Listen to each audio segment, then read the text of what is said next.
Dito na naman tayo sa ating kakao mga bay. Mag-apply tayo dito ngayon ng pruning. May kita to 1 taon mga bay simula nung nag-crop natin. At mag-apply tayo ng pruning ngayon kasi medyo yan, makapal na. Saka ang tataas na ng mga dulo. Mag-tipping tayo mga bay. Katulad nito. Tuloy natin ito mga bay. Yan. Tapos ito, tipping tayo dito mga bay. Tapos dito tipping tayo. Ito mga bay. Tapos ito, dapat talaga mga bay yung iwan nyo ano lang, dalawa. Tulad nito, 3 sila mga bay. Ito isa, 1, 2, 3. Ang ititira nyo mga bay, ito, saka ito. Kasi ito, tatanggalin natin to. Okay.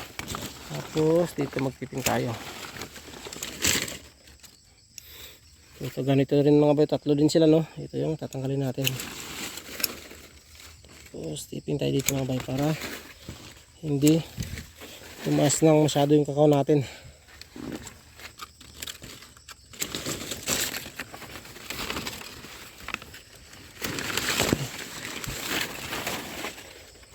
Tapos ito rin mga bay, 3 din no.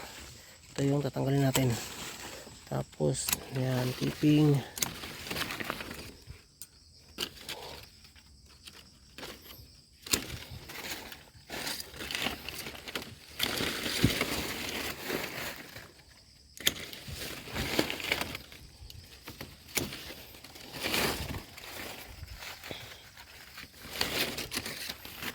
Medyo lumiwanag na mga bay yung dito na part. Doon na naman tayo sa kabila.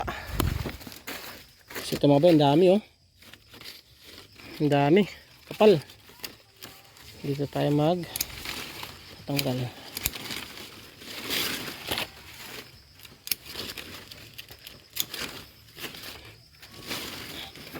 Tapos itong tinira natin na 2 mga bay,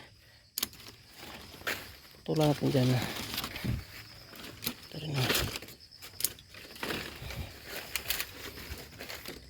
Ito.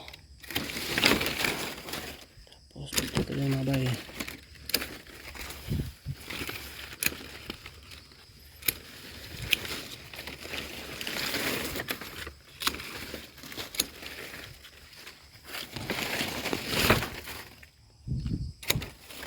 Tapos natin mga bay, maliwalas na oh.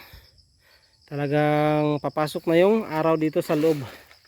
Tapos yung hangin mga bay, yan, ano na, tagos-tagusan na yung hangin kasi malinis na dito, wala nang mga dahon.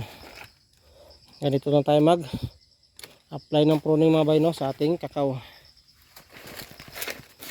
Mga 1 buwan magkakaroon ulit ng mga sprout yan mga bay.